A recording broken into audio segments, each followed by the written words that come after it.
Have you ever wondered what it truly means to win? Not in the eyes of the world, but in the quiet courtroom of your own soul. Is victory something that happens when the crowd cheers your name, or when no one's watching and you finally silence the noise inside your mind? There was a time when you woke up already feeling behind. The world was moving faster than you could breathe. Someone else had more money. Someone else had more followers. Someone else looked like they'd already won. And you were still trying to catch up, running through invisible storms, chasing validation you couldn't hold. That's how most people live. Not because they're weak, but because they've been taught to measure life by what they can see. But Stoicism teaches something far more dangerous and liberating. That the only true victory is mastery over yourself. The moment you understand that, the game changes. Because you're no longer playing against the world, you're playing against your former self. The first Stoic truth is simple, but it will break your illusions. You cannot control the world. Only your response to it. Everything else is noise. Everything else is borrowed. Once, there was a man who lived as if the universe owed him fairness. He cursed when things went wrong. He resented people who had what he wanted.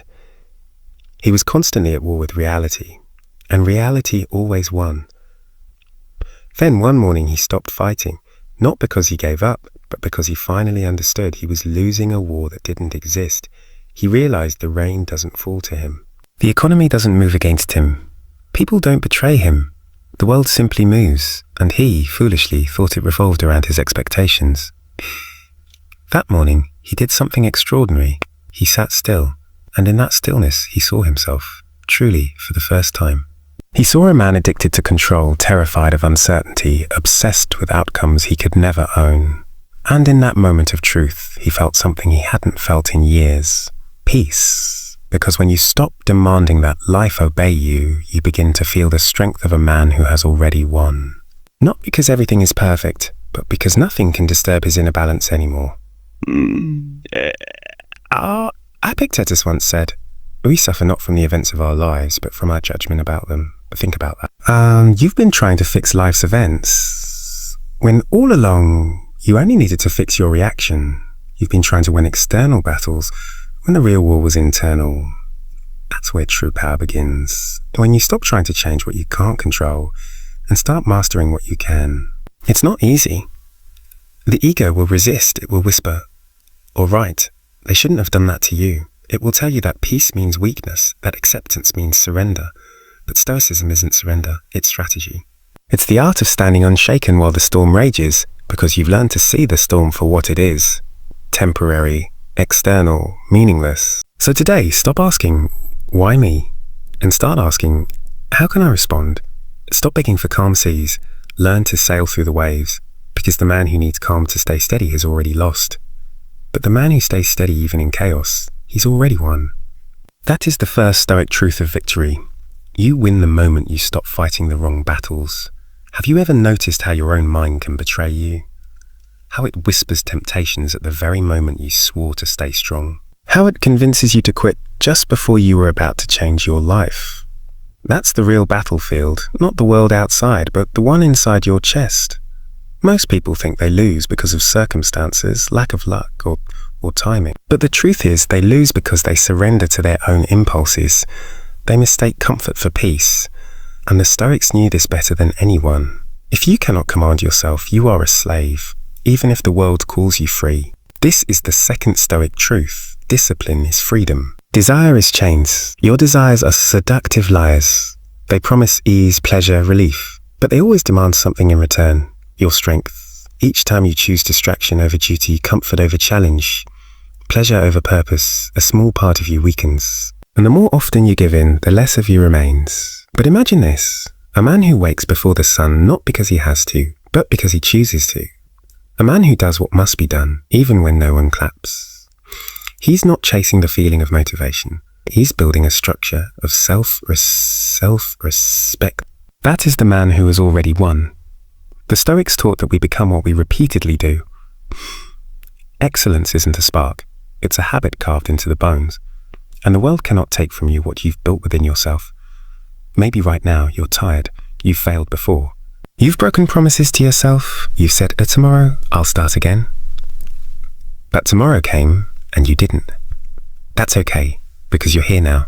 And this time, you won't try to change your life all at once. You'll master just one thing, your discipline in the smallest moments. Your discipline in the smallest moments. When you choose to wake up when your body screams no, that's discipline. When you hold your tongue instead of reacting in anger, that's discipline. When you work on your craft even when nobody notices, that's discipline. And every act of discipline is a vote for the winner version of you. Seneca wrote, "No man is free who is not master of himself." That's the Stoic code. Simple, brutal, and true. Freedom doesn't come from escaping responsibility. It comes from embracing it fully. Because once you master your impulses, you no longer live as their servant. So ask yourself right now, who do you want to obey, your feelings or your principles? Because one leads to comfort and the other leads to greatness. So if you've made it this far, you've already proven you have the hunger most people don't. Stay with me till the end of this video, and I promise, by the final Stoic truth, you won't just understand what it means to live as if you've already won. You'll feel it in your bones. Discipline isn't punishment, it's preparation. Every time you say a no to weakness, you say yes to freedom. Every time you endure, you evolve. And that's how you transform from a man who chases victory into a man who is victory itself. Have you ever felt like your emotions were dragging you somewhere you didn't want to go? One moment you're calm, the next you're lost in anger, jealousy, fear, or guilt. You tell yourself, I'll control it next time. But when the next time comes, you explode again, or you withdraw, or you break down silently when no one's watching. That's the illusion of control most people live under. The belief that they are the master of their emotions, when in truth, they are prisoners to them. A single word from someone can ruin their entire day. A small setback can turn hope into despair. They're constantly being pulled by invisible strings they don't even know exist. The Stoics, however, discovered something revolutionary. Emotion is not your enemy, it's your instrument. It was never meant to command you, it was meant to serve you. And the man who learns this, truly learns this, becomes untouchable. Imagine two men walking through a storm. The first curses the wind, shivers and panics. The second simply pulls his cloak tighter and keeps walking. Same storm. Same wind, different power. That's emotional mastery. Not the absence of feeling, but the ability to decide how to use it. Marcus Aurelius, one of the most powerful men in history, wrote to himself in his private journal, "You have power over your mind, not outside events." Realize this and you will find strength. Even he, an emperor, had to remind himself that no title, no wealth, no army could protect him from the chaos of his own emotions. The only shield was awareness, and maybe that's what you've been missing, awareness, because awareness isn't passive. It's the act of catching your anger before it becomes destruction. It's the art of pausing long enough to ask, is this worth my peace? Most people never do that. They let emotion take the wheel, crash their peace, and then blame the road. But the Stoic doesn't react, he responds. He feels anger and asks, what lesson is this showing me? He feels fear and asks, what preparation does this demand? He feels sadness and asks, what truth am I resisting? Emotion becomes data, not destiny. That's the third Stoic truth. Your emotions were meant to serve your reason, not replace it. You don't suppress your feelings. You understand them. You don't fight them. You channel them. You don't fight them. You channel them. Because anger can be turned into discipline. Fear can be turned into alertness. Sadness can be turned into wisdom. Every emotion has energy, but it's your choice what that energy becomes. So when life strikes, and it will, when someone betrays you, when plans collapse, when dreams burn to ash, remember this, you cannot always choose the fire, but you can always choose what it forges you into. And clarity is the rarest strength in a world full of chaos. It's the kind of strength that makes people wonder why nothing seems to shake you. And the answer is simple. Because you've learned that storms aren't to be avoided, but to be used. The Stoic doesn't suppress emotion. He transforms it. He transforms it. And in doing so, he becomes something greater than his pain. He becomes its master. Have you ever stopped to notice how much power your own mind has over you? How a single thought, one whisper of doubt, can poison an entire day. How the mind can take a harmless moment and twist it into something unbearable. It's strange, isn't it? How something invisible can have such control over your entire life. That's because the mind, left unguarded, is like an open fortress, undefended, vulnerable, and easily invaded. Every negative comment, every worry, Every regret and every fear walks straight through the gates and sets up camp inside your head. And before you know it, you're no longer living in reality, you're living inside the stories your mind keeps telling you. The Stoics understood this better than anyone. They knew that the world can only touch you through your thoughts. That's why Marcus Aurelius wrote that the happiness of your life depends upon the quality of your thoughts, not your bank accounts, not your status, not your past. Just your thoughts, because everything else is filtered through them. This is the fourth Stoic truth. Your mind is your fortress. Build it strong, guard it well. Most people build walls around their possessions, but none around their peace. They lock their doors, but leave their minds wide open to fear, doubt, and envy.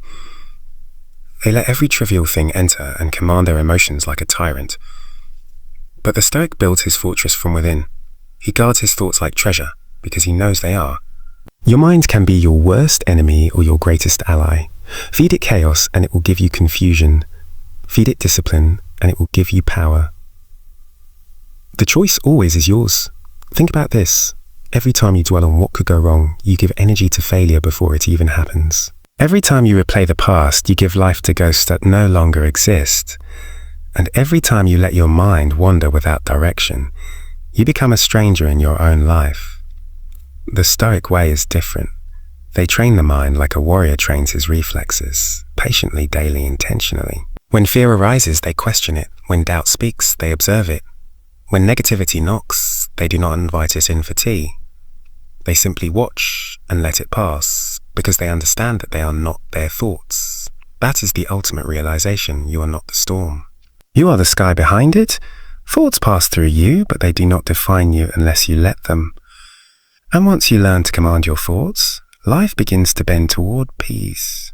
Not because the world gets easier, but because you do. You start to see that everything outside is neutral. It's your interpretation that makes it heaven or hell. So, if your mind has been at war, if you've been fighting invisible battles, replaying invisible battles, replaying old mistakes, fearing the future, remember this: you hold the key, you always have. You can't control the wind, but you can decide what it means to you. You can't silence the noise of the world, but you can decide which voices to listen to. You can't erase every negative thought, but you can refuse to build a home for it. The Stoic's mind is not empty, it's disciplined. And in that discipline lies a quiet kind of power, the kind that no storm can touch. Because when your mind becomes your fortress, you no longer live as a victim of thought. You live as its architect. Control your mind or it will control you. The choice, as always, is yours. Have you ever realized how much of your life you spend anywhere but here? Your body might be in the present, but your mind, it's always traveling. One moment it's replaying yesterday's regrets, and the next it's fearing tomorrow's storms. You exist in the now, yet you live everywhere, everywhere, everywhere else. And that's the great paradox. You are never truly here. You're haunted by the past you can't fix and terrified by the future you can't control. You chase moments that don't exist and miss the only one that ever does. This one. The Stoics saw this trap centuries ago. They understood that the man who cannot live in the present is already a ghost, haunted not by death, but by distraction. Marcus Aurelius wrote, "Confine yourself to the present, because the past is a memory and the future is imagination. Only the present is real, and only here can you act, change, live, and win." This is the fifth Stoic truth. The present moment is the only thing you truly own. Everything else is borrowed time. You can lose your wealth, your health, your status, but the one thing no one can steal is this heartbeat, this breath, this second. And yet, how many of us waste it? We replay what we said wrong. We rehearse what might go wrong. We drown ourselves into our ifs, and the moment slips away unnoticed, like sand falling through open hands. But the Stoic learns to stand still in time. He learns to say, "This is it. This moment is enough." Not because his life is perfect, because his focus is pure. Pure. He doesn't dwell on what he can't change, and he doesn't fear what hasn't arrived. He acts now, because now is all that ever exists. Think about the power that gives you. Every decision, every breath, every chance to rebuild. It all happens here, in the present. The past cannot touch you, except through your thoughts. The future cannot harm you, except through your imagination. Only this moment has weight, and that weight is your freedom. So if you've been waiting for the right time, the right feeling, the right chance, stop. The right time is not coming. It's already here. You don't need to be ready, you need to be awake. Because life doesn't ask if you're prepared, it only asks if you're present. The Stoics knew that a man who learns to live fully in each moment cannot be defeated. He might lose battles, but he never loses himself, because he understands that no matter what happens, victory, failure, heartbreak, success, he can always return to this breath, this second, this now. And in that awareness, he finds peace. You want to live as if you've already won. Then stop living everywhere else. Win here, win now. Because this moment, is the only arena that ever mattered. Have you ever wondered why the hardest moments of your life still haunt you, yet also shaped you into who you are? It's strange, isn't it? How the things that hurt us the most often teach us what nothing else could. But when you're in the middle of the fire, it's hard to see the lesson. All you feel is the burn. We curse the struggle. We say, oh, why me? We look at others and think they have it easier, cleaner, simpler. But what if the truth is the opposite? What if the fire is not your punishment, but your preparation? The Stoics believed this fiercely. They saw adversity not as something to avoid, but as something to use. Marcus Aurelius wrote, the impediment to action advances action. What stands in the way becomes the way, and that's the sixth Stoic truth. Every obstacle is a teacher, every challenge a forge. When life blocks your path, it's not ending your journey, it's redirecting it. Each hardship is shaping you in silence, testing your patience, sharpening your resilience, and burning away everything that isn't essential. The weak man sees an obstacle and stops. The Stoic sees the same obstacle and asks, what can this make me become? Think about the fire that purifies gold. The flame doesn't destroy the gold, it reveals it. Your challenges are the same. They strip away comfort, illusion, and ego until only truth remains. Pain is the sculptor of strength. Adversity is the teacher no one asks for, but everyone needs. Maybe right now you're facing something heavy, betrayal, failure, loss. Maybe the road feels endless and unfair. But the Stoics would tell you this, don't run from the fire, walk through it with your head high. Because on the other side you'll meet a version of yourself that could never have been born without it. You can't grow in the absence of resistance. A blade is only sharpened by friction, a muscle only grows by tearing and rebuilding. And the soul only matures when it learns to endure, The Stoics didn't chase comfort, they chased clarity. They welcomed struggle not because they loved pain, but because they understood its purpose. Every moment of suffering was a lesson in disguise, a reminder that the world cannot break you unless you give it permission to. So, when the world says, this is too much, answer calmly, then I will become more. That is the Stoic way.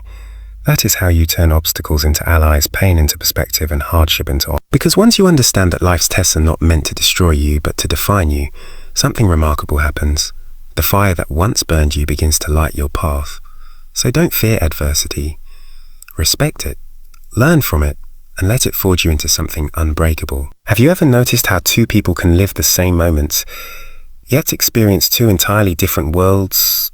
One sees disaster, the other sees opportunity. One feels cursed, the other feels chosen.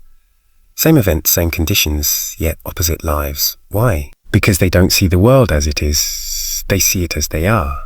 That's the hidden law of perception, the lens through which we live every second of our lives. You don't respond to reality itself. You respond to your version of it, the story your mind tells about what's happening. And if that story is poisoned by fear, insecurity, and resentment, then even peace will feel like pain. The Stoics understood this truth better than anyone. They taught that perception is the seed of emotion. If you can change how you see something, you can change how it affects you. And that's the seventh Stoic truth. You don't see the world as it is, you see it as you are. Imagine two men walking in the rain. One curses the sky, drenched and bitter. The other smiles, feeling alive, grateful to witness the storm. The rain didn't change, the man did. And that shift in perspective is the difference between suffering and serenity. You've done this yourself. Think back to moments you once thought were unbearable. Heartbreak, rejection, failure.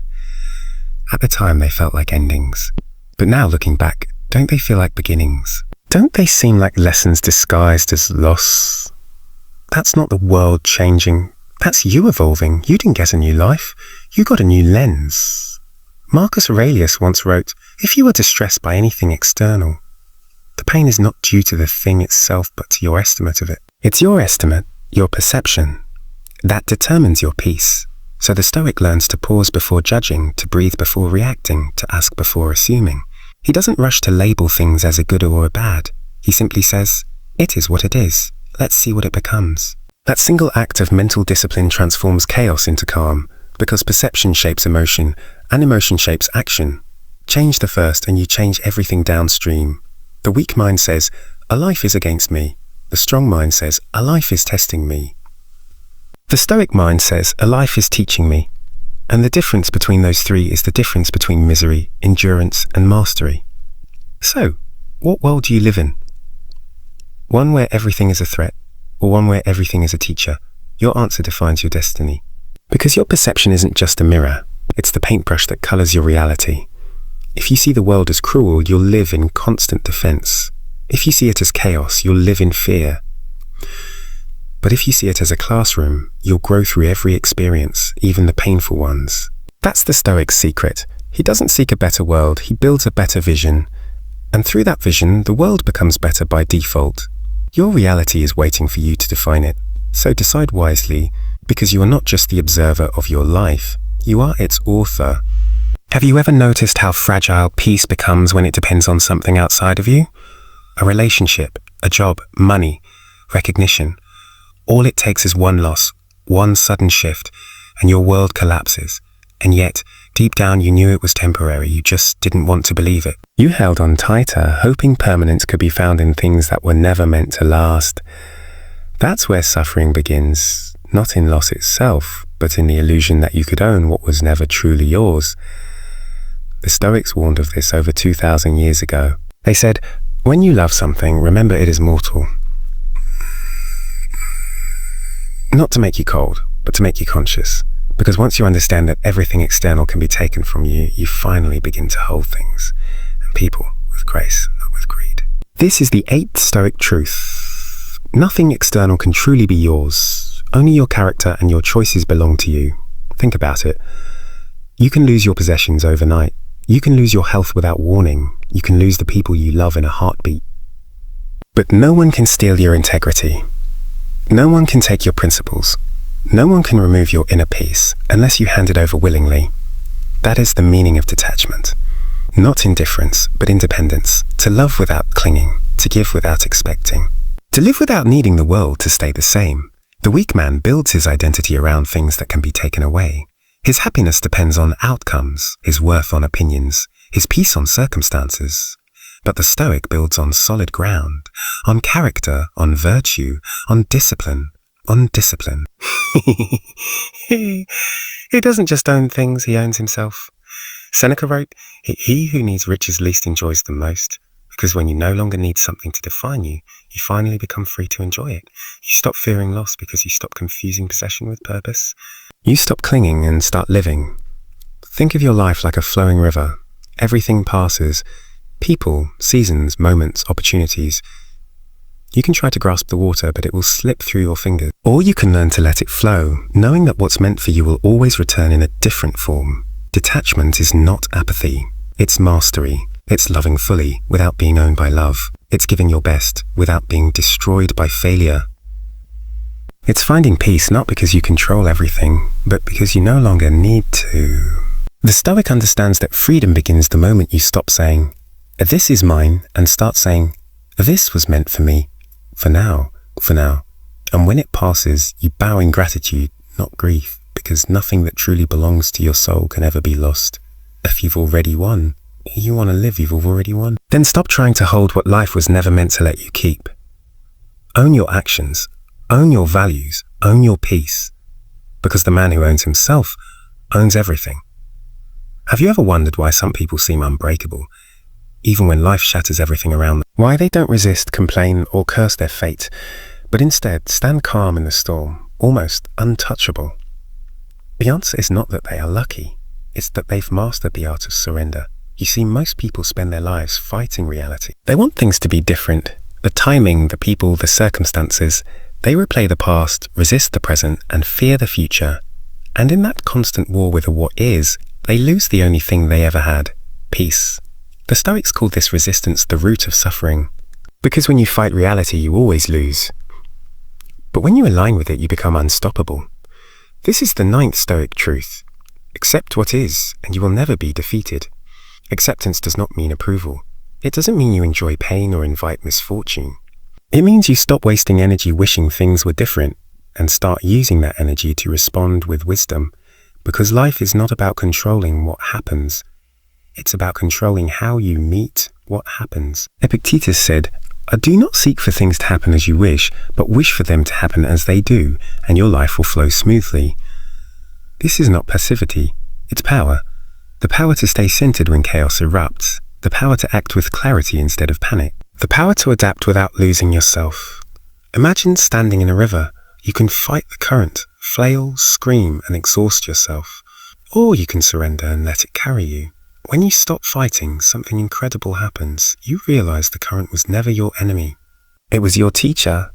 The Stoics believe that life is not meant to be easy. It's meant to be educational. Every setback, every disappointment, every ending, it's all instruction in disguise. The wise don't ask, "Why me?" They ask, "What is this trying to teach me?" Acceptance transforms pain into progress. When you stop resisting, the lesson becomes clear. You start to see that every loss built resilience, every delay taught patience, every betrayal revealed truth, and every ending was preparing you for a greater beginning. When you accept what is, you stop being a victim of fate and become a student of life. You stop drowning in a why and start swimming toward a how. How can I grow from this? How can I use this pain, this challenge, this moment to evolve? That is surrender. Not giving up, but giving in to the flow of what's real. Not escaping life, but embracing it fully with all its unpredictable beauty. The man who accepts everything cannot be defeated, because there is nothing left to take from him, no expectation to crush, no illusion to shatter. Savor. He walks with life, not against it, and in doing so, becomes invincible. So if you want to live as if you've already won, stop trying to bend the world to your will. Instead, bend your will to meet the world. Accept, adapt, act, and let peace be the proof that you've already arrived. Let me ask you something. What if you stopped living as though your life was a race you haven't yet won? What if, instead of constantly striving, comparing, and chasing, you began to live as though you've already arrived? Because here's the truth the Stoics knew. A truth so simple it often goes unnoticed. You were never meant to become a someone. You were meant to remember who you already are. This is the 10th Stoic truth. Live as though you've already won. When you realize that your worth was never up for debate, you stop seeking validation. When you understand that peace is not a reward, but your natural state, you stop searching for it in other people's approval. When you finally see that victory isn't out there, somewhere in the future, you start living differently. You start waking up without anxiety. You stop measuring your life by other people's timelines. You begin to walk slower, breathe deeper, and notice things you once ignored. The sound of rain, the warmth of sunlight, the simplicity of being alive. You start to live like a man who has already won. Because here's what the Stoics discovered. The man who constantly chases victory never finds peace, but the man who lives as if he's already free discovers victory in every moment.